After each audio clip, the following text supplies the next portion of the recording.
हमारा शरीर प्रकृति की सर्वोत्तम रचना है। जो अंग, जो तत्व हमें मिले, उन सब का अपना अपना एक संदेश है। दो आंखें दी हैं देखने के लिए, दो कान दिए हैं सुनने के लिए, नथुने भी दो हाथ दिए हैं दोहरा परिश्रम करने के लिए, किंतु जीव केवल एक। उस पर भी नुकीले बलिष्ठ दांत दिए हैं उनकी रक्षा के लिए। कभी सोचा है क्यों?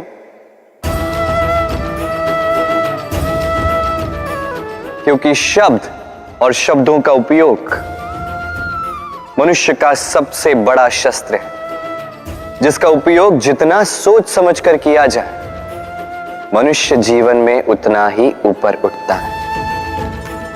तो समझे ना?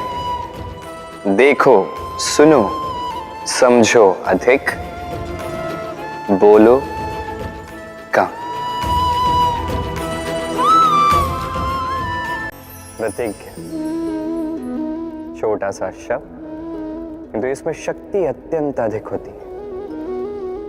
जो व्यक्ति प्रतिज्ञा का पालन करता है, उस पर टिका रहता है, संसार उसका आदर करता है। और जो व्यक्ति ये नहीं कर पाता, वो अपयश का भागी बन जाता है। अब ये हम सभी जानते हैं, परंतु क्या इस प्रतिज्ञा का पालन हर परिस्थिति में, चाहे जो कुछ भी हो जाए, करना उचित है? अर्थात संसार इधर का उधर हो जाए, मैं अपनी प्रतिज्ञा पर अटल रहूंगा, क्या ये उचित है? अब ये हम जानेंगे एक उदाहरण द्वारा।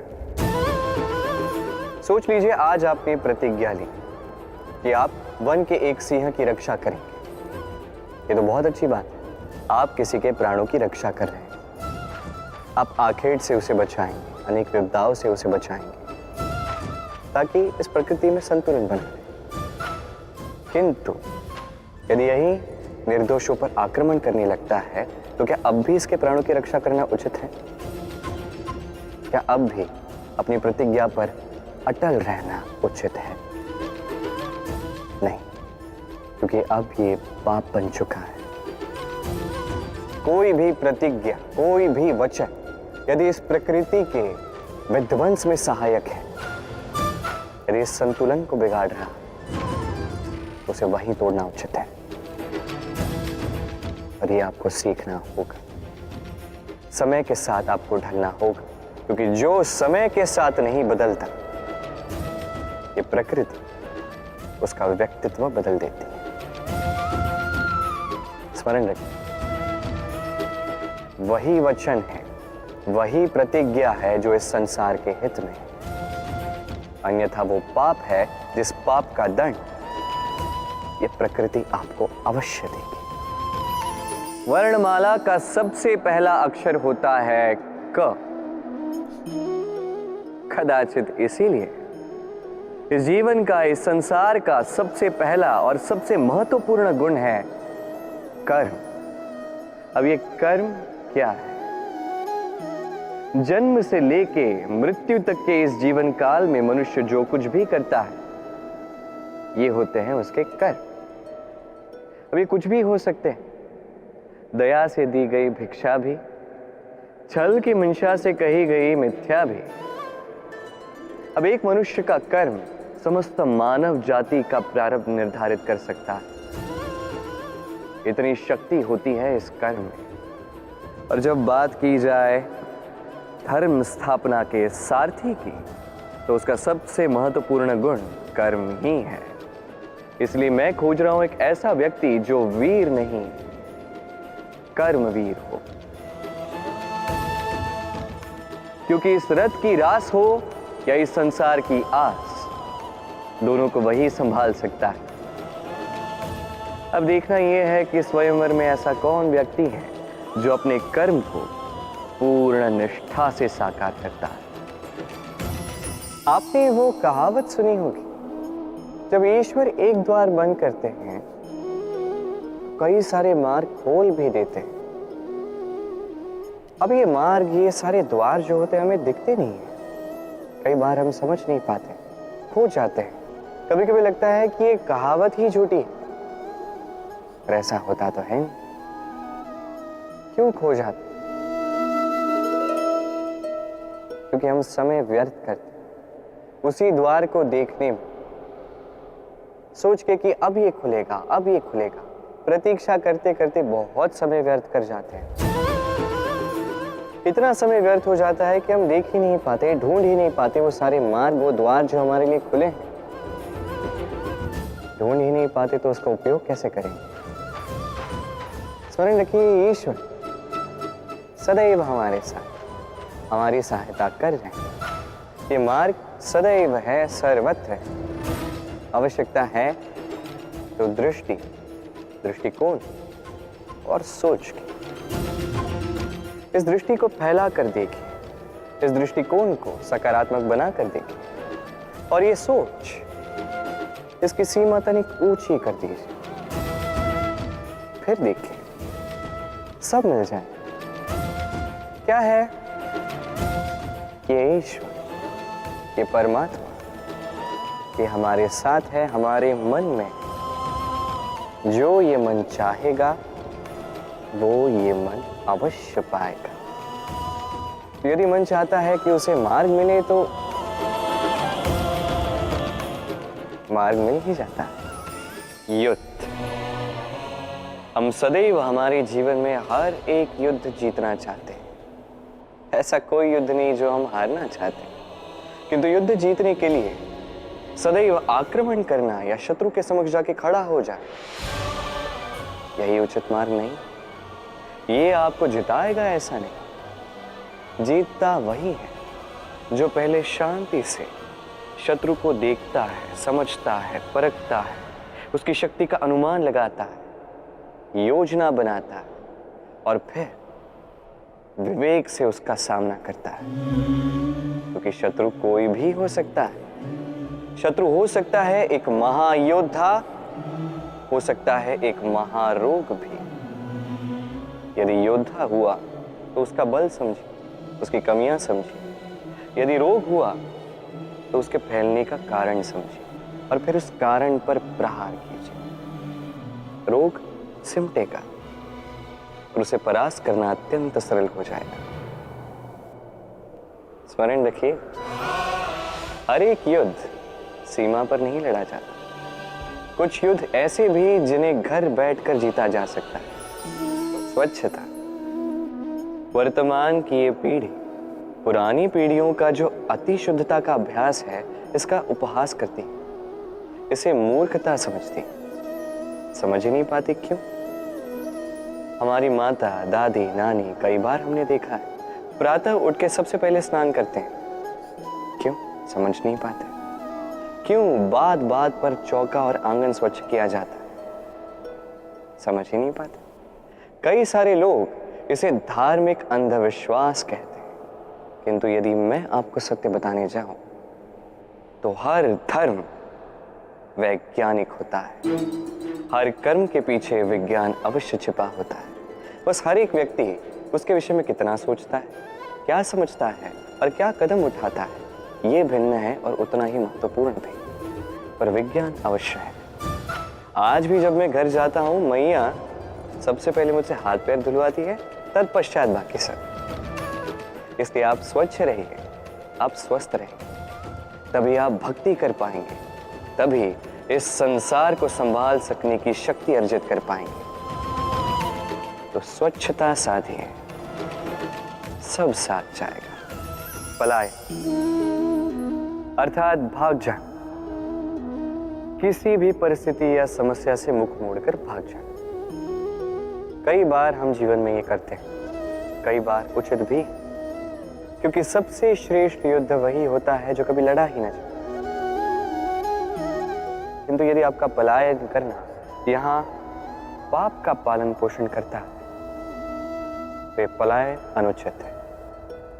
यहाँ पे युद्ध करना आवश्यक हो जाता है। शांति सभी चाहते हैं, शांति सर्वश्रेष्ठ है, और कभी कभी इसी शांति को बनाए रखने के लिए महायुद्ध भी करना पड़ता है। यदि आप पलायन करते हैं अपने स्वार्थ से तो उचित है, तो श्रेष्ठ, किंतु यदि आप पलायन करते हैं धर्म स्थापना से, ये उचित नहीं। इस संसार के भाग्य के हित के लिए कई बार बिन बुलाए स्वयंवर में भी जाना पड़ता है, क्योंकि धर्म स्थापना का ये कार्य ये पलायन से नहीं, कर्म के पालन से होता है। तो पलायन कीजिए स्वार्थ से, कुकर्मों से, कुविचारों से, अहंकार से, और पालन कीजिए धर्म का, पालन कीजिए कर्म का। वंदे धर्म वंदे कर्म। कैसे हैं आप? पूछने का कारण ये कि आज के समय में आसपास किसी भी देख लो, दुखी, व्याकुल, सोचता है कि संसार में सबसे अधिक दुख उसी के जीवन में, सबसे अधिक समस्याएं उसी के जीवन में। संसार में ऐसा कोई व्यक्ति नहीं जिसके जीवन में समस्या नहीं, और संसार में ऐसी कोई समस्या नहीं जिसका हल मनुष्य के पास नहीं। किंतु उस हल को खोजने के लिए अपनी भुजाओं को खोलकर जीवन में आगे बढ़ना होता है, साहस से आगे बढ़ना होता है। किंतु कुछ लोग क्या करते हैं, अपने माथे पर हाथ रख के किसी कोने में बैठकर निराश होकर अपने भाग्य को कोसते हैं। नहीं, ये कभी मत कीजिए। कर्म कीजिए, आगे बढ़िए, साहस दिखाइए, और सबसे महत्वपूर्ण बात, संयम रखिए, क्योंकि आपका लक्ष्य कितना भी कठिन क्यों ना हो, उस तक पहुंचने का मार्ग आपके पांव के नीचे से होकर ही जाए। आप ऐसे कई लोगों को जानते हो जो ब्रह्म मुहूर्त में उठते हैं, स्नान करते हैं, प्रार्थना करने बैठ जाते हैं, श्लोक पाठ करते हैं और दूसरों को भी ज्ञान देते हैं कि वो भी ये सब करें, मंत्रोच्चार करें। मंत्रोच्चार, निस्संदेह इसमें बहुत शक्ति होती है, किंतु ये शक्ति आपको तभी मिलेगी जब आप उस मंत्र में छिपी सीख आत्मसात करेंगे, अपने जीवन में उतारें, उस सीख को आप कर्मों में परिवर्तित करेंगे, प्रेम से इस सद्ज्ञान को अपने जीवन में लाइए, इसका प्रयोग कीजिए, तब मिलेगी आप इस मंत्र की शक्ति। अन्यथा ये मंत्र पढ़ के कोई लाभ नहीं होगा। स्मरण रखिएगा, मंत्र की शक्ति उसे बोलने में नहीं, उसे अमल करने में है।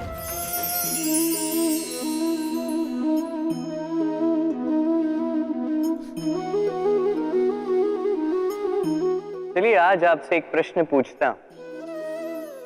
मनुष्य अंधकार से भयभीत रहता है, ऐसा क्यों?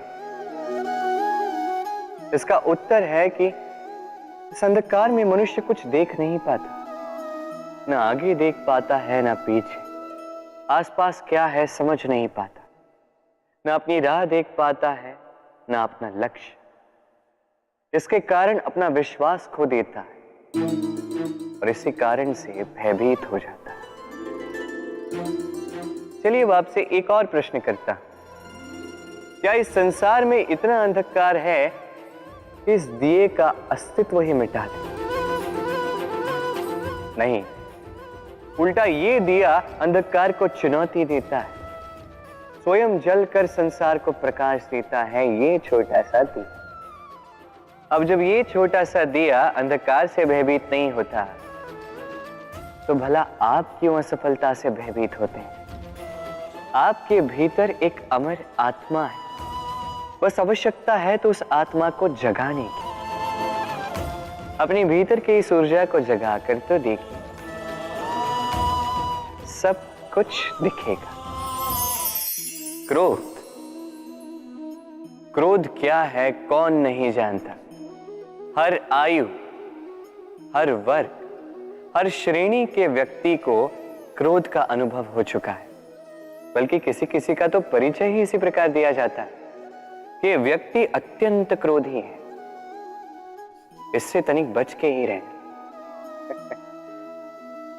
अब क्रोध क्या है हम सभी जानते हैं, किंतु ये क्रोध कर क्या सकता है ये बहुत कम लोग जानते हैं। क्रोध कुछ इस प्रकार है, किसी जलते हुए अंगारे को पकड़ना और किसी और की ओर फेंकना। अब इसके पीछे आपकी मंशा होती है सामने वाले को जलाने की, किंतु उससे पहले तो आपके स्वयं के हाथ जल जाते हैं। तो स्मरण रखिएगा, जब भी आप किसी और पर क्रोध करते हैं, सर्वप्रथम वो आपके विनाश का कारण बनता है। मैं कहता हूं, जब इस संसार में करने के लिए प्रेम है तो क्रोध करना ही क्यों। प्रेम कीजिए, यही प्रेम सब में बांटिए। अक्सर हमारे पास एक बहाना होता है, एक खींच होती है कि संसार में हम करें तो क्या करें, जो हम करना चाहते हैं वो पहले ही कोई कर चुका है, हमारे पास तो कुछ करने के लिए ही नहीं है।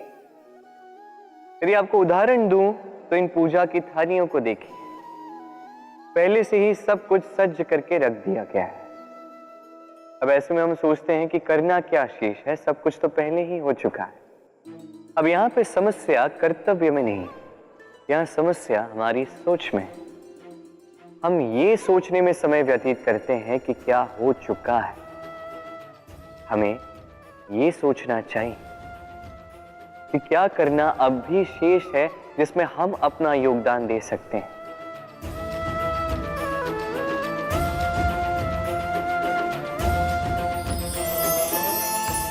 समझे? संसार में ऐसा कोई कार्य नहीं जो पूरा हो। आप सदैव उसे आगे बढ़ाने के लिए प्रयास कर सकते हैं, आप उस कार्य को और श्रेष्ठ बना सकते हैं। बस आवश्यकता है तो सकारात्मकता की। राधे राधे।